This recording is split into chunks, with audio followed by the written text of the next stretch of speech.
Thank you. In the morning when we started speaking, when I was talking to all of you, we spoke about building institutions. Today, we often end up celebrating a new hospital, number of beds, the expansion numbers, extending and putting another building in place to accommodate a new cancer wing, etc. But we're not having conversations around how do we establish an organization that can be considered as an institution. Now, when I say institution, we are talking about putting systems in place that actually outlive the founder.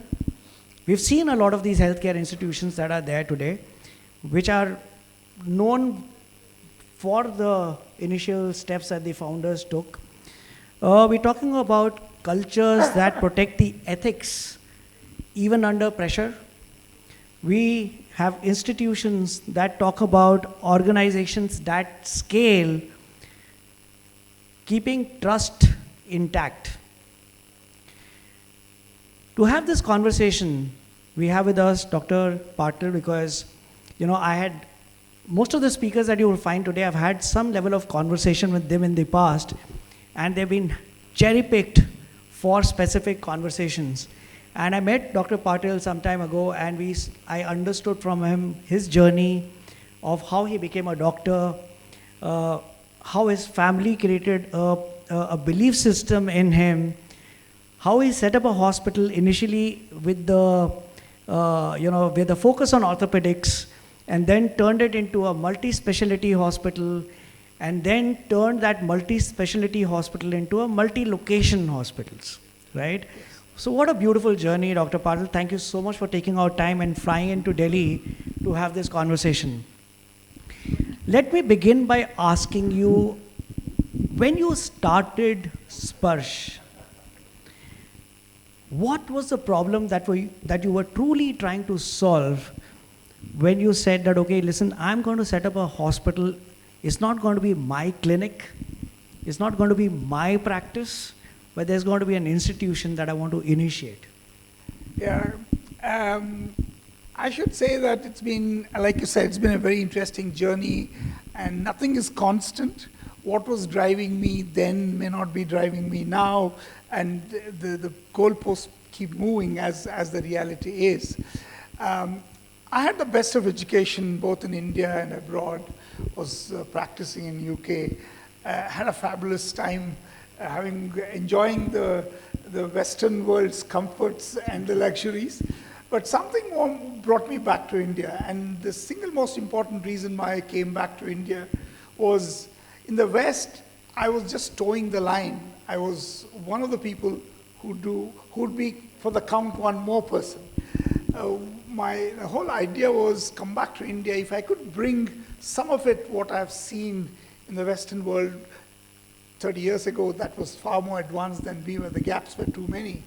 And my whole thought process, if I could bring that back to India and do it, it could make a huge impact.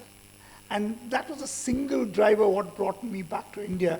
It is great to be important in contributing and doing something in our country than just being the luxury. You get bored of luxury very quickly in life. So it's a hedonic treadmill, you'll get bored of it. So another important distinction, what you're mentioning is, institution means very different from a hospital. Why do you think India is in such a great shape today? If you look at it, in Africas of the world, we can put 300 hospitals with a big grant, and it can happen overnight.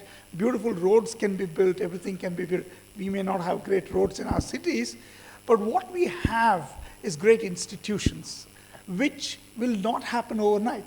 These institutions laid by the founders of this country and forefathers of this country have held us in good stead. Maybe medical schools, IITs, the AIMS of the world, to anything you take, these are all great institutions built over a period of time. Look at the products of what it is producing today. And these are a force multiplier. you always have to think beyond what impact you can do as an individual. This is my driver. I came back from England. I was, again, I'd learned so many skills. I wanted to be in a good corporate hospital where I could execute all my skills. Then I realized I'm touching 40 OPD patients and operating on some 25 of them every week. And that had a very finite element of influence. I really got to a point where it was no more making me happy. So how do you influence more? Because if God has given you that education, that skill, that talent, that background, that ability to do, it's a waste if you don't use it. So that's when we started SPARSH Hospital. I thought instead of touching this many people, we could do much larger numbers.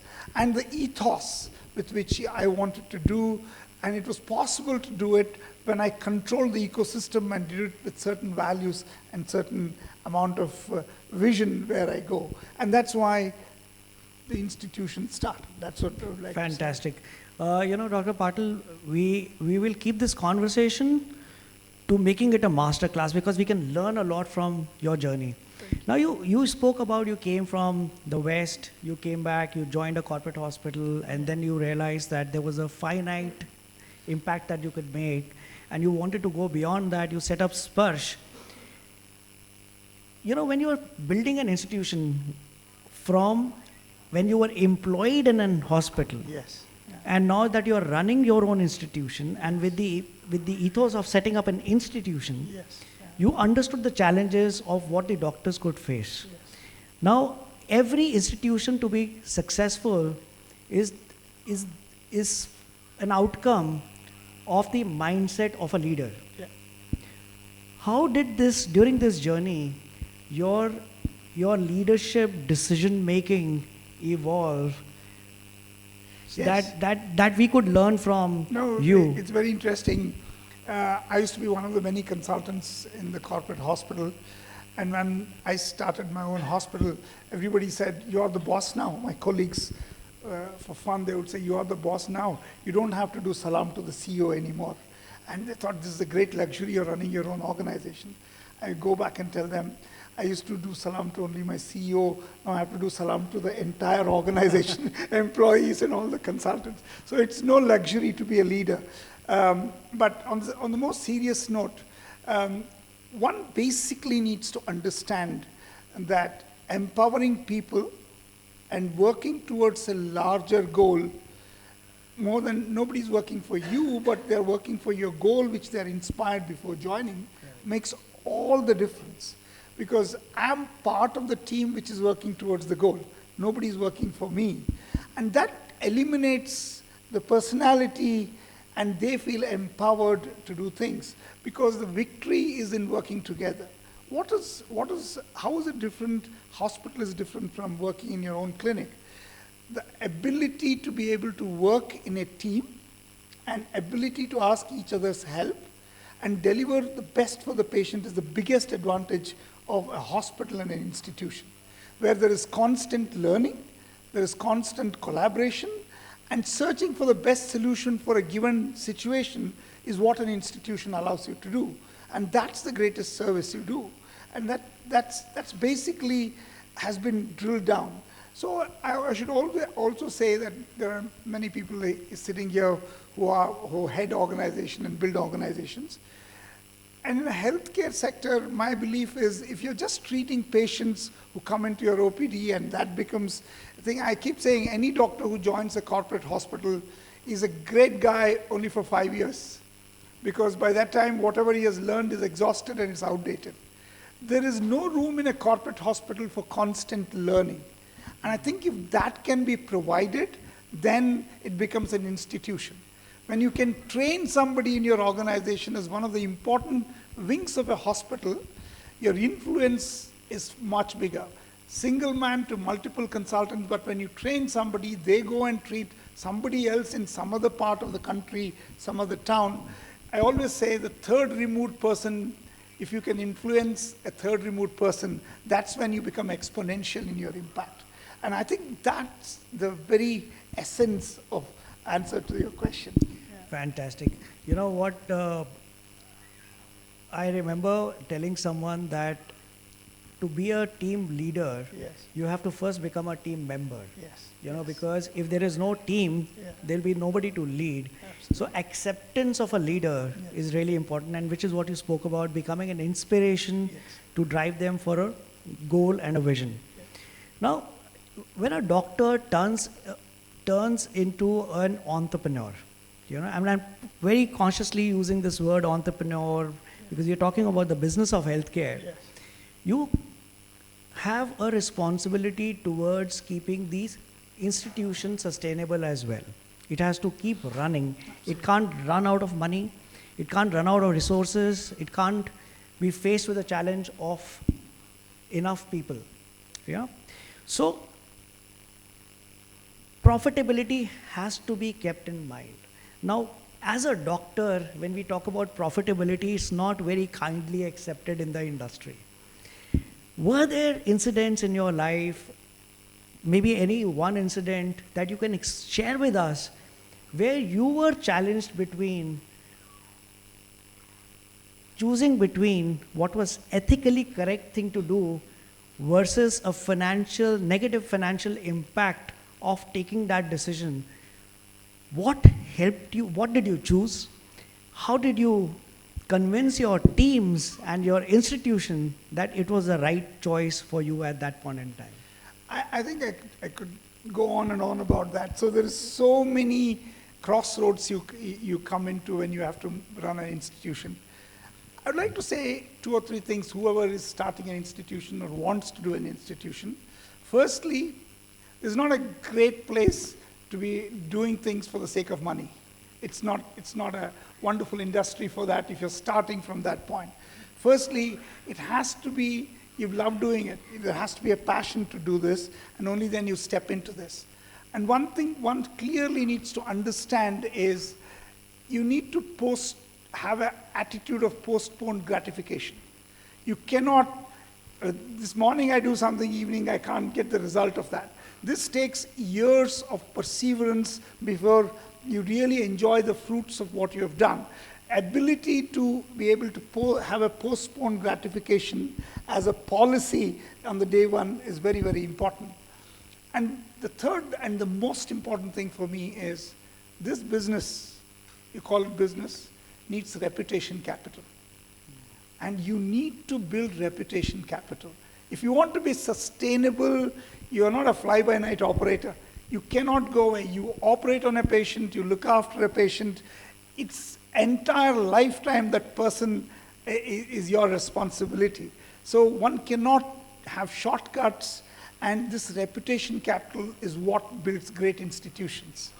And I think you need to have a lot of that in your bank from day one. I can tell you, I've had unreasonable return when I have done less on the patients. There are many patients whom I have not operated because they don't need a surgery. When they came for a surgery, I said, we can solve this problem without a surgery.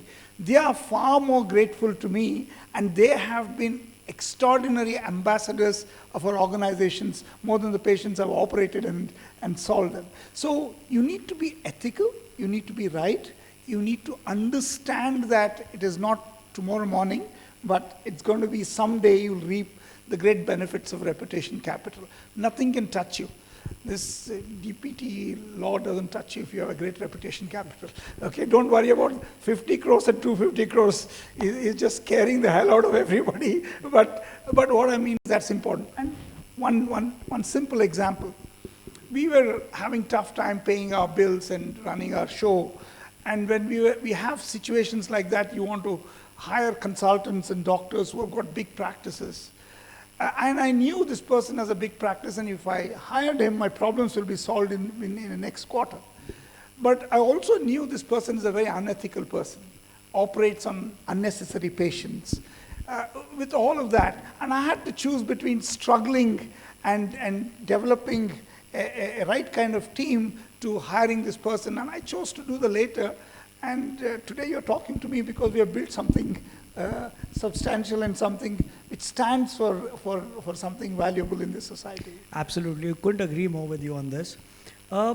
I've been into personal branding in the past, and I evangelized this concept of personal branding, and I completely agree that it's a business of building reputation capital. In fact, I keep telling every medical professional that if you look at the institutions that have become, which have had the longevity of its survival, are built because the founders or the trusts that started it were not looking at business, they were not looking at revenues, they were looking at building a legacy. So if you create building a legacy as a purpose, you will do the right thing and reputation will get built. And I will take a cue from what you just said earlier, that you were working in a hospital, and when you started your own institution, somebody made a comment that आप तो पहले CEO को सलाम करते थे, अब आप खुद CEO बन गए हैं. Same thing applies for people or doctors who are working in your hospital today as employees, consultants, etc. Right? Now it's a cycle, and I've seen that pardon me for saying, for all the doctors sitting here, doctors are very egoist people. They're very, very egoist. They love to be respected, and you can't do anything where that can be challenged. How do you empower your doctors in your hospital so that they become a part of the journey towards achieving the vision? And how do you empower them to be a part of building the institution and not be just another employee who is working in your hospital? I would say two things. First thing is, I agree with you, doctors are very egoistic. There is no... Don't blame me, he agrees with me. No disputing that, but there's a way to handle this ego. There's no point in fighting this ego.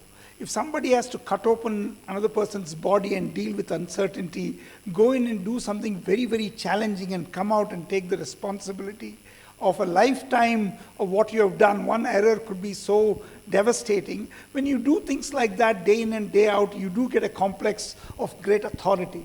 And when you do that, it is, I'm not saying, I'm not justifying, but at the same time, you need to handle this person's ego. And the way I classically say this, if you love your patients, the ego will disappear. Why I say that is, if your daughter, your child, your parent has got a problem, and if that problem needs to be solved, and there's only one great surgeon who can do this, but he's your staunch enemy, you will still go to him because it's your daughter, your child.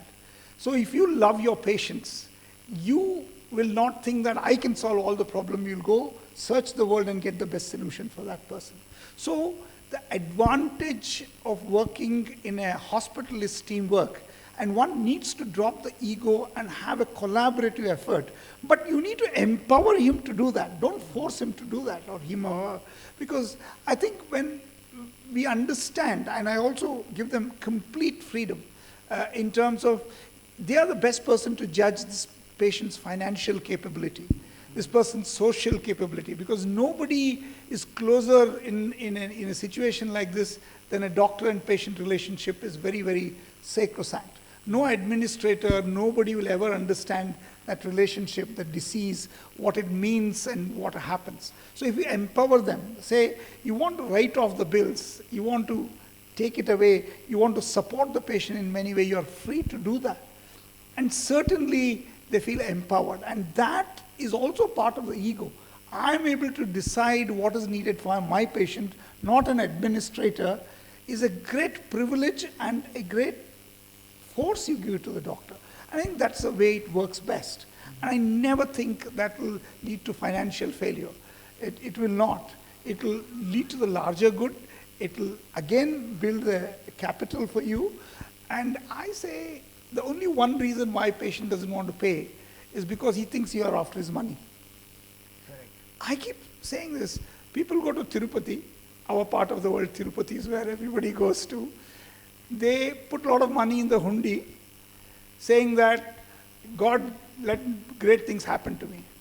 Otherwise, they will put money in the hundi saying, great things have happened to me, nobody should put nazar on what I have achieved, or future great things should happen to me. God is keeping quiet. And they are going and doing everything because it is their belief system. When people can pay money in the hope, anticipation, or protection to God, here is a profession, here is a doctor who takes away real pain, who takes away a real problem, who saves lives, who gets them back on their feet, and does a lot of good. If there is sanctity in this, and the patient and the relatives believe in that, they will owe you lifetime. And sometimes in money, sometimes in prayers. And I keep saying rich people pay, poor people pray. Sometimes prayers are much stronger than the money, what they get. So it is a larger game, postponed gratification. One greatly indebted patient can be a great ambassador who will bring in you a lot of work. But when we are short-sighted, that's when things go wrong. I'm not for a second advocating that you should be completely charitable. You have to buy new machines, you have to invest, reinvest. You need the funds and finances. But there's a way of going about it, that a way of building a reputation which fetches you all of this. You know, since you brought out the religion as a anecdote, Yes. Whatever is done in one mandir is also followed in another mandir. This brings me to our next question with you. It's, if an institution has to be run, it has to go beyond the person. It has to, like I said, it has to outlive the person who started it, right? Now, it has to become, whatever is done in the hospital is followed as a culture which has been set up by the founder. Yes.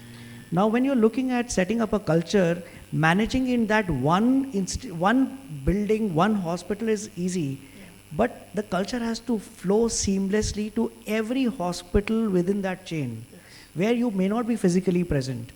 How have you built ensuring that the same culture that you have in the hospital where you sit is followed in other hospitals under your SPARSH chain? I would be lying if I say I'm completely successful with this. There is dilution. It is not easy to build culture and consistency and all of that when you are expanding and scaling. It's not easy. It's one of the biggest challenges is to be able to inculcate a culture. And the way we have done it is, by and large, we have a good team of people. And any new hospital comes up, a part of this core group goes out and becomes the part of the new hospital. I keep saying you'll get, in that hospital, the nurses, doctors come from very different institutions with different cultures. But if there is a core which is from SPARSH, which has gone and planted themselves there, and they are the first movers, they know, they set the ball rolling and start a culture. And what's very, very important is the processes and the review mechanisms. I keep saying, they keep asking me, what is SPARSH Hospital? Is it corporate? Is it this? Is it that? I keep saying that we run education, we do postgraduate courses. We have a very strong foundation where we do a lot of charity work. And we also want to say, we want to have the efficiency of a corporate, the soul of a foundation and a charity, but the zeal of an educational institutions. I won't say I want to have this or that. I want to have all of them. I'm greedy. I want to do this and this and this. And I truly believe that's what will last beyond us. And when you're deeply invested in all three of them and you're committed to them, the people who join you also know this is their commitment. They have that mindset to join you. And that's what will pull us for long beyond I survive is my greatest hope. Fantastic. We have a time's up glaring at us, but there's one question I would love to ask before I let you go, because since I said that, it should be a master class, something that we can take away from your journey. What has been your leadership mantra that has brought you to where you are today? And what is it, are there one or two things that all the healthcare leaders of tomorrow can learn from your journey, which could be either that ye karna chahiye, or it could be ki ye mat karna? For me, it's been a very simple mantra. I'm sure if you think this appeals to you, this is what one should follow. Any business you do, healthcare including, if you call it a business, most important thing is you need to be relevant to the community and the society you live in. If you're not relevant, it will not succeed. If you're ahead of time, it will not succeed. If you're behind time, it will not succeed. You have to be relevant to where you are, to whom you're serving, what you're doing. That relevance is the most important mantra for me for success. It's impossible to fail if you're relevant. I keep saying medical profession is inexhaustible. And we heard ma'am speak about the digital revolution, the remote healthcare, telemedicine, the innovation, the way healthcare is delivered is going to change. Everything will change. But there are human beings born and die. And in between, everybody is anxious, everybody needs healthcare. It's inexhaustible. You'll never go out of business as long as you're relevant to what you're doing. So I really think that mantra of being relevant is the single most important thing to succeed. And when you do something, you know that you have to be useful. As a professional, you work really, really hard and learn your skills. So you're good at your skills, you're passionate about your skills, and the world needs you because health is inexhaustible, need is there. And you're providing something the world needs. You get paid for it. What better? This is perfect ikigai. You are good at it, you're passionate about it, the world needs it, and you get paid for it. What more can you ask in life? Healthcare is a place to be, and this will always remain relevant as long as you are on the ball. I love the way you have explained, and a perfect example of Ikigai. Thank you so much for sharing about your journey. Thank you so much for sharing. I think the mantra of relevance is not just true for healthcare, but for any industry, anybody's life. If you are real and relevant, there is no way that you will not succeed. But you know what I took away also from understanding from whatever you've been speaking is that if you were to really be successful in healthcare, especially managing a healthcare institution, one is you have to have an intention. You have to have the patience, because what I heard him say was, it's a great investment, it gives you returns, but if you're greedy to say that it should match the ROI what other sectors give, probably this is not the sector that you should be looking at. And third, and the most important thing is that intention, which is not backed by moral courage, will not help you succeed and build the social capital that you are hungry for. It will not help you build a legacy that you should be leaving behind. Thank you so much for sharing your journey, sir. It's been a pleasure. My pleasure.